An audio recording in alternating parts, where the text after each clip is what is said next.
informer sur notre souci, surtout notre devoir. Messieurs et dames, salutations fraternelles à vous tous. Mais avant, les grands titres.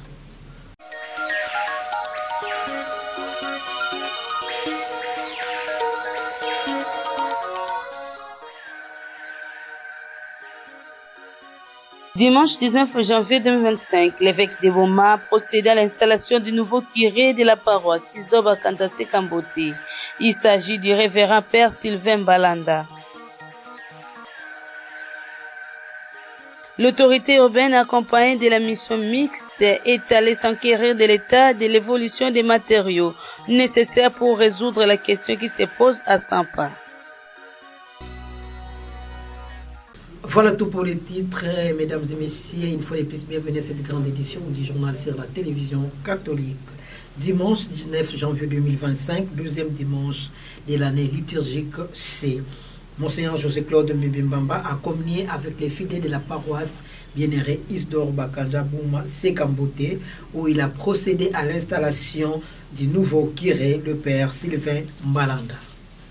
8h30, début de la messe par l'ouverture de la porte et la remise des clés, puis la procession sous le rythme de la chorale sélectionnée. Plusieurs fidèles de la ville de Boma ont répondu présents à cette assemblée priante du deuxième dimanche de l'année liturgique C. Dans son homélie, Monseigneur José-Claude Mbimbamba s'est référé aux saintes écritures du jour. Prenant la parole, l'officiant a martelé sur l'amour. Plus loin, il a prodigué quelques conseils, d'une part aux fidèles d'avoir une bonne collaboration avec leur nouveau curé, mais aussi d'autre part aux nouveaux curés de bien nourrir spirituellement le peuple de Dieu. Pour terminer ses enseignements, l'évêque a eu un mot juste au jubilaire.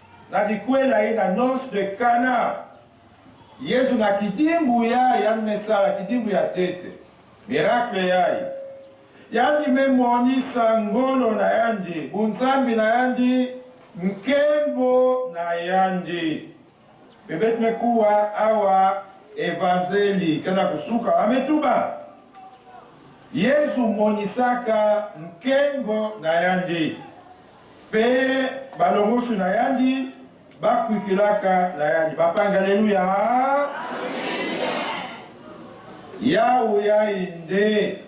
Betela kukembela na kilumbu yai. Banos de Cana. Ina nzambi ke bokilaka beto koso tango. Tuba kiese na baina. Bake bokila na ndikulo. Ya makwela. Bapange. Awa Yesu mendima. Na invitation ya bapesaka yandi na makwela. La Cana. Yandi mepesa lukumu. Peluvalo. Na makwela ina kevandaka na luzingo ya betu. Ina keto tina bakala. Yani memonisa tinzambi mendima diambu ina. Pe yandi ke sikimisa yau mutindu ina ya vuanda mbote. Pe ya sungama. Kwene na inza makwela mekuma sorte da sorte. Yamaka watu mekwela bubu mbazi imenye kono. Wamepansa na ba. Alors, babwela kaka, yameko makwela, bakala mekwela bakala. Ketu mekwela, bapaka, wasika bigeza kwenda. Nde Yesu, taka mekwenda, kuna wakati usala makwela, keta bakala. Yani ke, mekusa kindisa, sikimisa, monisa luvalo.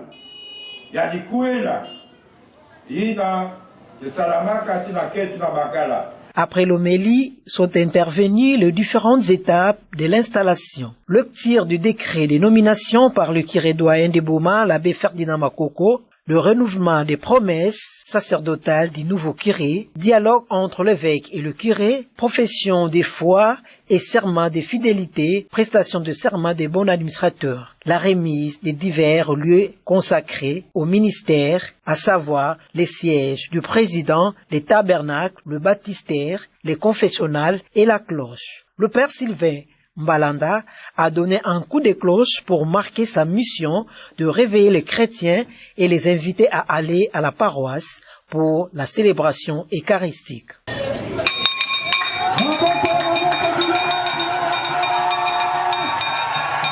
Puis c'était l'accueil pour la communauté paroissiale composée de l'équipe sacerdotale, les représentants des conseils paroissiaux ainsi que le jeûne. Et par après, La messe a suivi son rite traditionnel. Mais après la communion est intervenue la cérémonie jubilaire. 3 couples, dont 2 couples jubilaires d'or, 50 ans, et un autre pour 60 ans. La procession jubilaire bougie allumée. Ensuite, l'évêque a remis des diplômes jubilaires à ces 3 couples. Avant de clôturer la messe, de différents mots sont intervenus d'abord du vice-président des CPP, ensuite du nouveau curé, le père Sylvain Mbalanda. C'est dans une ambiance festive, la messe a pris fin en début d'après-midi. Afin de couper court à toutes les rumeurs sur l'arrêt des travaux à la place Sampa, le chef de l'exécutif urbain, entouré des membres de la commission mixte technique, a effectué une visite de travail commencée par la base de l'entreprise chinoise Gretset à Manterne avant de chuter à Samba. Un reportage de Lisée Kembe et Bernard Nzoufi. Fini les suspens autour de la problématique relative à l'arrêt des travaux à la place Sampa. L'autorité urbaine accompagnée de la mission mixte de contrôle, notamment les ingénieurs techniciens de la CGT, l'Office des routes, l'OVD et l'entreprise chinoise Grexet, est allée s'enquérir de l'état de l'évolution des matériaux nécessaires pour résoudre la question qui se pose à Sampa. Sur place, le maire a été éclairé par l'ingénieur Glodimampa Matungulu, chef de mission. Ces derniers rassurent que tout est mis en œuvre afin de reprendre les travaux au mois de février. En réponse à ce que l'on croyait de mauvaise foi, pourtant il n'est pas possible de poursuivre les travaux en ce moment à la suite des montées des eaux du fleuve. Dans l'entretemps, les ingénieurs promettent de construire une passerelle pour favoriser les déplacements provisoires des usagers. Aussi, le maire d'Eboma a sollicité la réhabilitation de la place Régie des eaux non loin de Sampa. Après avoir palpé du doigt toutes ces réalités, le maire Senghor s'est confié à la presse et fait l'état des lieux suivant. Nous sommes d'abord allés nous rendre compte de la faisabilité des travaux qui sont arrêtés à ce niveau.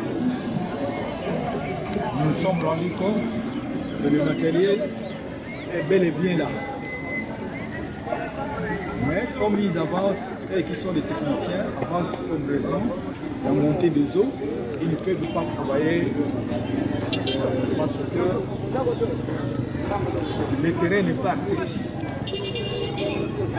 C'est comme ça que nous venons ici maintenant nous rendre compte de déviation de la passerelle qu'on devra placer ici pour permettre aux piétons de passer paisiblement et de faciliter aussi les motocyclistes et les véhicules de passer devant ces bourbiers de la régie des eaux. C'est-à-dire que la société ou les 3 sociétés et les services de l'équipe de contrôle s'engagent à aller jusqu'au bout.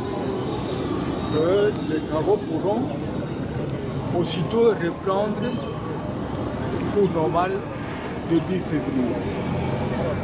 Alors la population doit nous faire confiance parce que nous voulons bien que la situation s'améliore. Avant de clore ces chapitres consacrés à l'arrêt des travaux à la place Sampa, nous vous proposons de suivre Maître Timothée Mpungi et l'ingénieur Glodimampa, respectivement membres de la société civile et chef de la mission mixte. En fait, par rapport au racontage qui se parle sur le terrain, et nous avons eu une rencontre aujourd'hui, il y a eu une commission mixte entre l'autorité locale et puis les services ainsi que la société civile et vous, les amis de la presse. Nous sommes rendus sur le terrain pour vérifier la réalité sur le dire du commission mixte qui a dit que tout est fait prêt pour les travaux et qui sont dérangés pour la pluie. Et en attendant, l'entreprise a dit qu'on va recommencer les travaux d'ici février. Mais moi, j'invite la mairie d'être active par rapport à la demande de l'entreprise qui a sollicité à ce que la mairie puisse leur accompagner pour corriger les travaux de la place Régie des eaux pour permettre la mobilité de la population, mais aussi la place qu'ils ont sollicité que la mairie puisse négocier à la famille qui devrait céder une place pour délocaliser la passerelle qu'on avait placée à la place Sampa pour permettre à la population à circuler librement. Nous, l'équipe de la mission de contrôle, ainsi que l'entreprise Grec 7 qui exécute les travaux, nous sommes prêts pour reprendre les travaux une fois que le niveau des eaux du fleuve Congo baisse. Donc c'était le seul souci qui nous dérangeait. Comme notre rivière, là où nous construisons notre ouvrage, se déverse dans le fleuve et que le fleuve est à un niveau plus élevé, ça nous refoule les eaux au niveau de cette rivière et nous sommes en difficulté pour procéder avec les travaux. Donc, nous venons de visiter la base de l'entreprise. Nous rassurons la population que les matériaux sont bel et bien présents. Puis l'entreprise est sur place à Boma. Nous attendons que les eaux du fleuve baissent de niveau et puis nous reprenons les travaux. Et nous projetons ce démarrage des travaux au cours du mois de février. On fait d'autres solutions palliatives de peur que ça nous renvoie jusqu'à la saison sèche du mois de juin-février, de juin ou juillet. Donc après cette reprise des travaux, nous allons nous battre pour trouver des mécanismes pour lutter contre les eaux ou bien les intempéries. Après sa mission à Mwanda liée au tourisme, l'excellence Jean-Cornelis Mbilo Vela, également ministre provincial en charge des cultures, arts et patrimoine, était en itinérance dans la même cité côtière avec la ministre nationale du tourisme. Suivez les détails avec Vital Land. Le ministre provincial de la Culture, Arts et Patrimoine Congo Central, Jean-Cornelis Mbilo Vela, était en itinérance avec la ministre nationale du même portefeuille que lui, Yolande Elébé. Et ce, un jour après l'itinérance avec le ministre national du Tourisme, Didier Mpambia Moussanga. Du lundi 13 au mercredi 15 janvier 2025, la délégation ministérielle de la Culture, Arts et Patrimoine a découvert les potentialités de la cité côtière de Mwanda dans la matière du patrimoine. Tout a commencé par une réunion avec le Conseil de sécurité ainsi que les notables du territoire de Mwanda. Quelques anciens bâtiments de l'époque coloniale ont été visités, notamment Ancien Fumu. À cela s'ajoutent des sites historiques, entre autres la forêt Vula, où l'on gardait des esclaves, la plage Kumbi à Sianfumu comme point d'embarquement des esclaves pour le commerce triangulaire, ainsi que le trou et la marmite des esclaves à Mwanda village.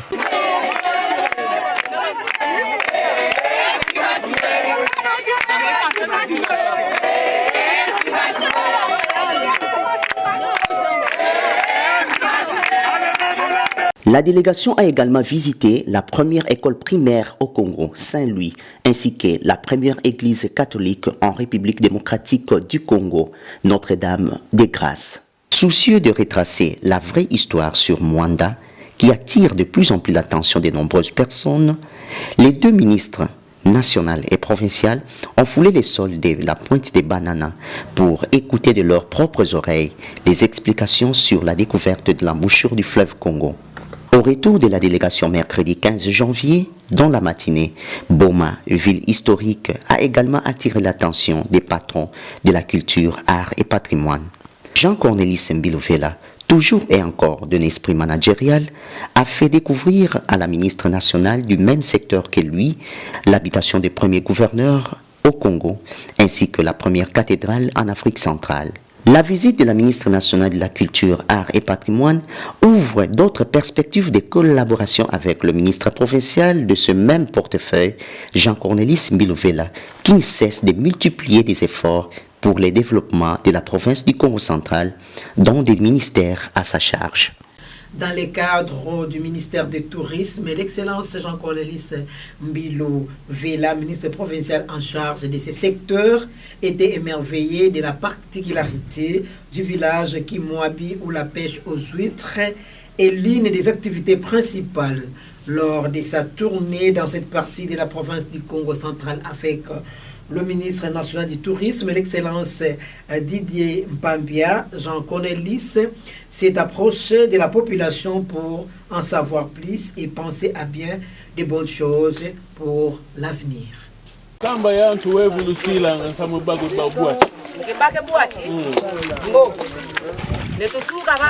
fuididi tuwele tiba na mwanza le tulua katudibu de panga tushase de sangala ale tuwache do dibu katuwache do dibu mwache kombaka samu ndu chi le monde toka ukitonga lo vuti kisi kwa merci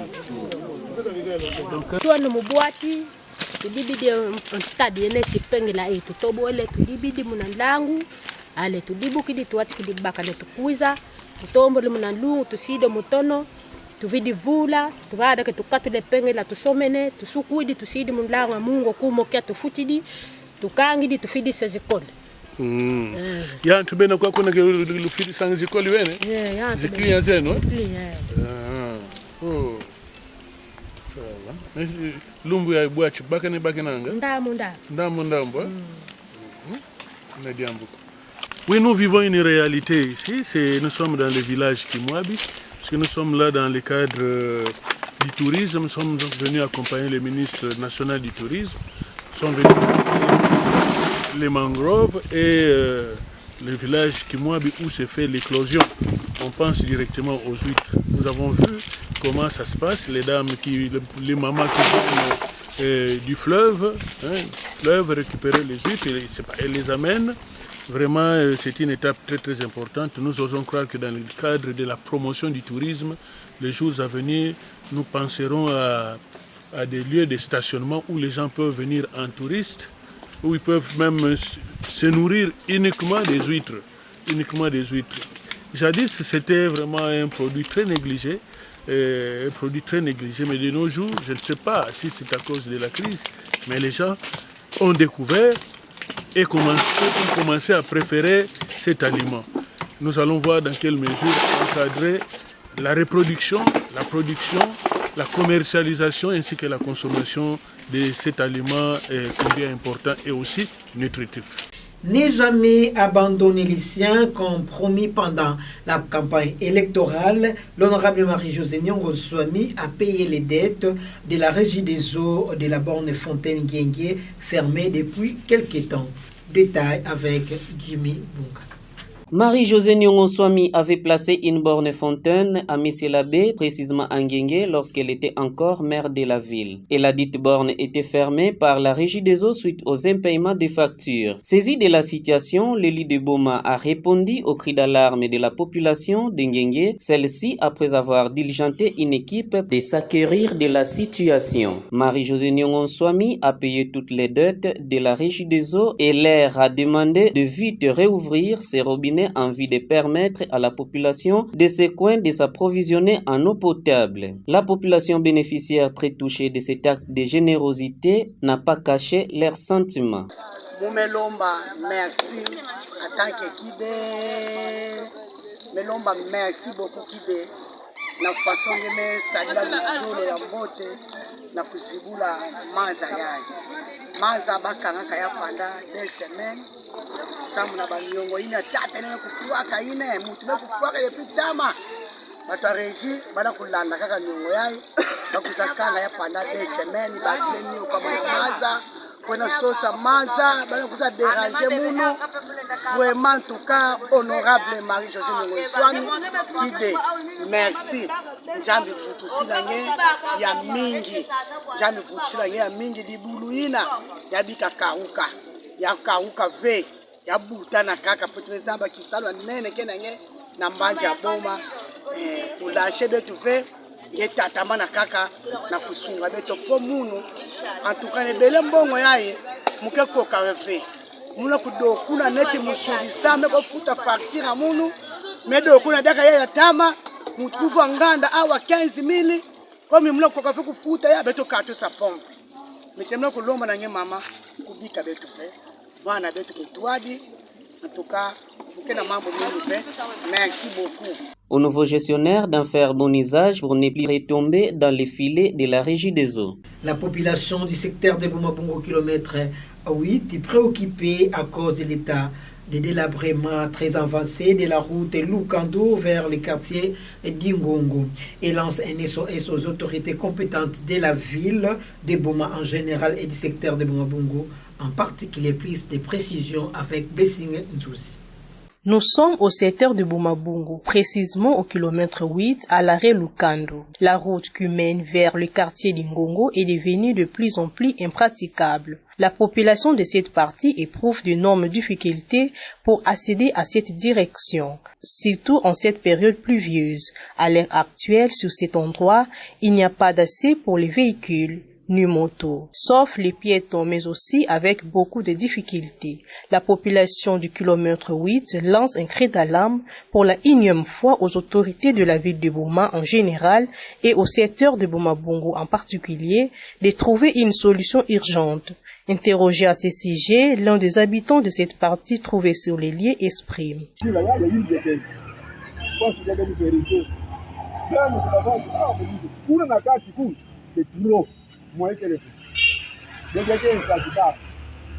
Normalement, on dit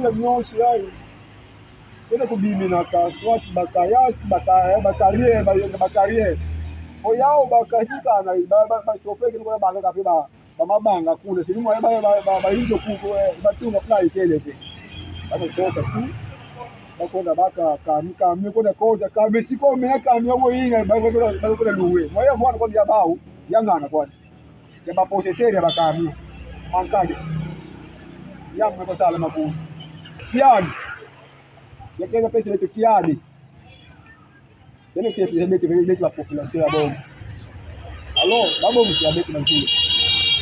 Dans un communiqué du ministère de la Justice publié le 20 janvier 2025, annonçant la vente publique des biens immobiliers de Corneille Nangaa fixée au 30 janvier 2025.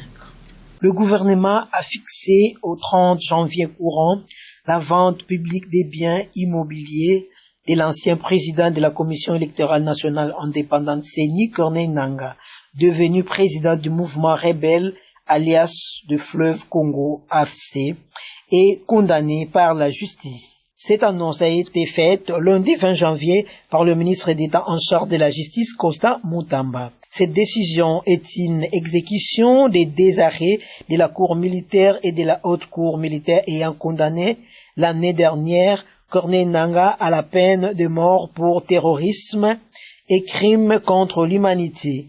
Le désarrêt de la justice militaire avait recommandé la confiscation de ces biens et leur vente aux enchères. Selon un communiqué du ministre de la Justice, la somme qui sera générée de cette vente aux enchères servira à l'indemnisation des victimes de la guerre d'agression imposée par les Rwandais en République démocratique du Congo. À Boma, Mercure Touadi, saisi de la situation, n'a pas manqué de dire un mot. Tout suivi les communiqués du ministre de la Justice qui indique que désormais le bien, les immeubles de Corneille Nangaa sont en vente publique. C'est une bonne décision et nous soutenons cette décision. Mais en suivant le nombre de villas et le nombre d'immeubles que possède M. Corneille Nangaa, ça nous a quand même poussé à nous poser de bonnes questions. On s'est dit finalement quel enrichissement illicite en peu de temps où Nangaa a trouvé l'argent pour avoir beaucoup d'immeubles comme ça, hôtels, villas dans Kinshasa. Il avait quel salaire? Et c'est pourquoi nous nous disons vraiment le mal est profond dans ce pays. Et malgré tout ce qu'il a creusé, tout ce qu'il a pu obtenir en RDC, mais il est le premier à se rallier aux ennemis pour nuire encore à la République.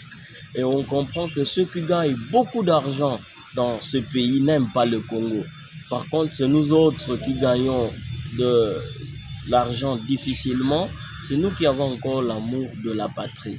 Je crois que les Congolais doivent maintenant comprendre que l'ennemi du Congo n'est pas seulement Kagame. L'ennemi du Congo n'est pas seulement le Rwanda. Parce que Nangaa n'est pas étranger. Mais voilà comment ces gens se comportent. Eux qui ont reçu miel, lait, or, mais ils sont le premier à prendre les armes pour faire couler encore le sang de leurs frères et sœurs congolais. Donc ce sont des éternels insatisfaits. Et donc nous nous disons qu'il faut qu'il y ait une rupture. Il faut vraiment un nouvel ordre politique pour que le Congo soit délivré. Parce qu'avec cette même classe politique, nous sommes vraiment pris en étau avec de telles mentalités. Et Nanga n'est pas seul. Moi, je crois que cette opération doit continuer. Tous les traîtres du pays doivent subir la rigueur de la loi. Suspension des TikTok aux États-Unis. Christian Bossembe envisage de prendre les mesures similaires en République démocratique du Congo. Alors que les États-Unis viennent de suspendre TikTok, privant ainsi plus de 170 millions d'utilisateurs de cette plateforme, la République démocratique du Congo suit avec attention cette décision qui illustre les graves menaces que représentent ces réseaux sociaux. Cette mesure met en évidence des préoccupations légitimes liées à la sécurité nationale, à la protection des données personnelles et à la sacralité de sa vie privée, des valeurs pourtant bafouées par l'absence de transparence et de contrôle rigoureux de TikTok. En tant que président du Conseil supérieur de l'audiovisuel et de la communication, je regrette profondément que TikTok devienne un vecteur de propagation nuisible dans nos pays. Malgré les multiples plaintes et avertissements émis par les autorités congolaises, TikTok persiste dans son inaction. Cette négligence met en péril notre jeunesse, compromet la sécurité intérieure et fragilise la souveraineté numérique de notre pays. Si cette situation perdure, la RDC se verra contrainte d'envisager de mesures similaires à celles prises par les États-Unis, pouvant aller jusqu'à la suspension de cette application sur l'ensemble de son territoire, a-t-il écrit sur son compte officiel réseau social. Il justifie sa démarche du fait que le réseau social encourage les mauvaises mœurs. Non seulement cette plateforme encourage la délinquance, mais il facilite également l'enrôlement de jeunes dans les groupes terroristes, offrant ainsi aux extrémistes un espace pour recruter des enfants et promouvoir leur idéologie de destruction. Ce que nous constatons et condamnons fermement s'apparente à une apologie terrorisme, a-t-il poursuivi. À en croire le président de l'organe régulateur de médias congolais, la RDC est déterminée à défendre ses valeurs fondamentales, la protection de la vie privée, la sécurité nationale et l'avenir des enfants. Comme l'a souligné Christian Bossembe, les outils numériques conçus pour être des espaces de partage et de progrès deviennent des armes de destruction sociale et de division. Le réseau socio TikTok en RDC participe à la dépravation de mœurs en faisant diffuser des messages de haine, des images compromettantes.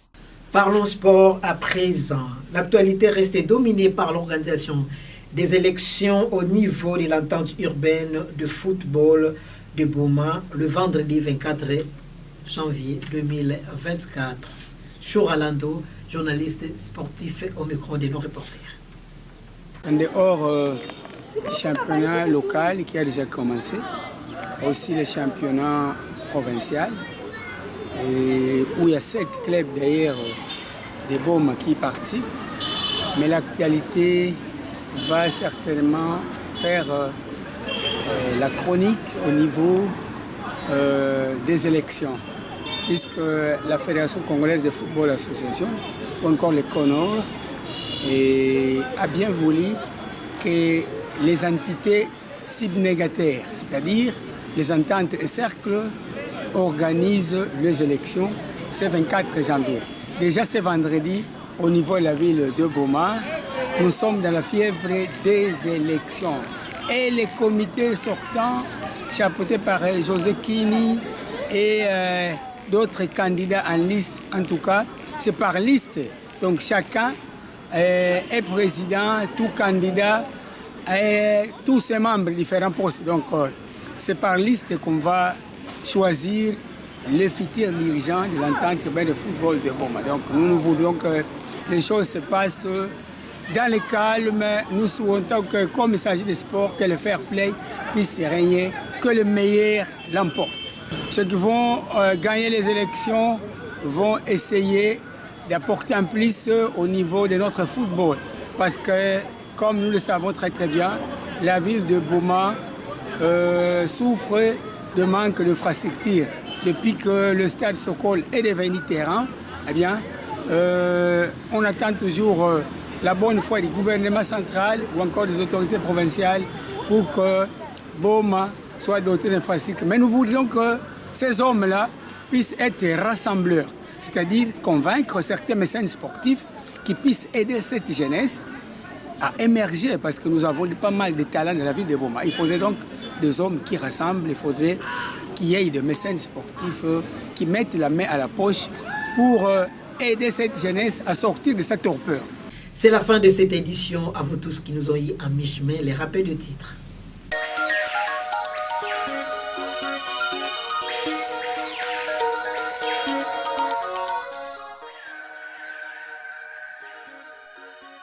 Dimanche 19 janvier 2025, l'évêque de Boma procédait à l'installation du nouveau curé de la paroisse Isdoba Kantase Kambote. Il s'agit du révérend Père Sylvain Balanda.